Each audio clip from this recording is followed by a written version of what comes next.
Pada gelaran Boston Marathon ke-84 di tahun 1980 lalu, wanita bernama Rosie Ruiz ini mencuri perhatian karena catatan gemilangnya. Tak main-main, ia berhasil finish di posisi pertama kategori wanita Boston Marathon dengan waktu 2 jam 31 menit 56 detik saja. Namun, hal itu justru menimbulkan polemik karena Rosie disinyalir telah berbuat curang. Apa yang sebenarnya terjadi pada Rosie? Rosie M. Vivas atau yang akrab dipanggil Rosie Ruiz ini lahir di tanggal 21 Juni tahun 1953. Ia merupakan wanita keturunan Kuba, Amerika. Di tahun 1962, keluarganya memutuskan untuk pindah ke Miami agar kehidupan mereka bisa lebih baik.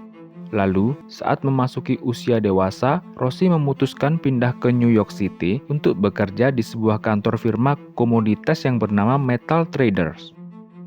Sebagai wanita yang dikenal aktif, Rosie sering mengikuti lomba maraton yang diadakan di tempat tinggalnya.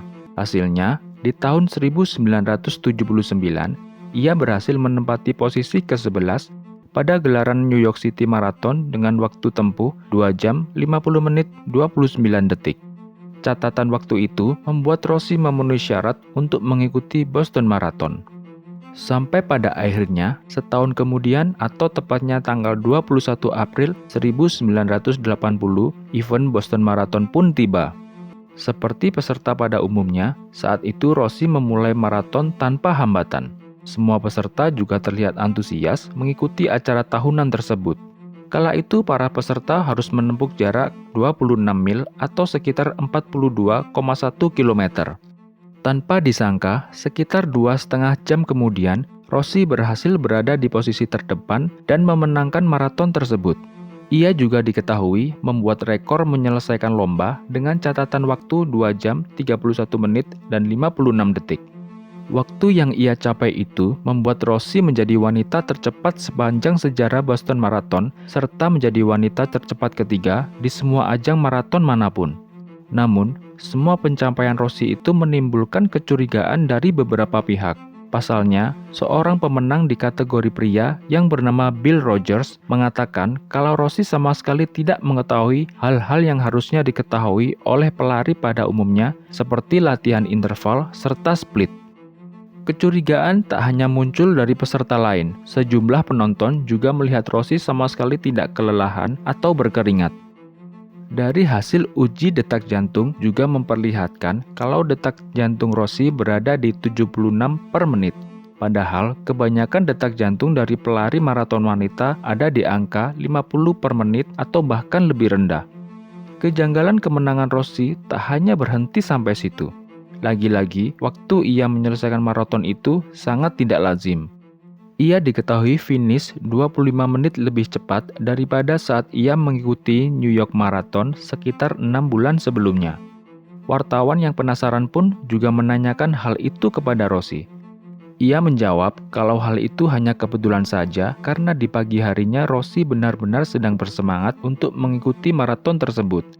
Bukti dugaan kecurangan yang dilakukan oleh Rosie semakin terkuak ketika pelari pertama yang bernama Jacqueline Patty sama sekali tidak melihat Rosie melewati mereka. Padahal, kedua orang tersebut saat itu masih berada di dalam posisi 1 dan 2. Bukti foto serta video juga tidak memperlihatkan Rosie di depan. Namun, bukti terkuat adalah kesaksian dari 2 orang mahasiswa Harvard yang saat itu sempat melihat Rosie keluar dari kerumunan penonton ketika ia berjarak setengah mil dari garis finish.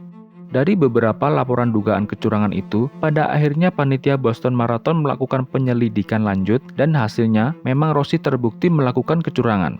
Rosie tidak melewati rute yang seharusnya dilewati oleh semua peserta event tersebut. Karena lengahnya pengawasan, ia bisa menyelinap ke kerumunan penonton dan kembali ke rute saat mendekati garis finish sampai akhirnya ia memenangkan maraton tersebut. Akibat skandal ini, panitia menganulir kemenangan Rosie dan diserahkan ke peserta lain yang finish di urutan kedua. Sejak saat itu, panitia Boston Marathon serta event serupa mulai menerapkan beberapa solusi untuk mengurangi tindak kecurangan. Salah satunya adalah melakukan pemantauan video serta pemasangan sistem RFID untuk pengukuran waktu yang mengawasi kapan peserta tiba di titik tertentu sepanjang jalur. Di tahun 1982, Rossi ditahan karena telah terbukti menggelapkan dana di tempatnya bekerja sebesar 60.000 US dollar atau sekitar 96 juta rupiah untuk kurs saat itu. Rossi dipenjara selama seminggu dengan masa percobaan 5 tahun. Tak berhenti sampai situ. Saat ia pindah ke Florida, Rossi kembali ditahan karena transaksi kokain di tahun 1983. Meski begitu, setiap diwawancarai, Rossi mengaku kalau ia benar-benar berlari pada event Boston Marathon. Akhirnya di tanggal 8 Juli tahun 2019 lalu, Rossi meninggal dunia karena kanker di usianya yang menginjak 66 tahun.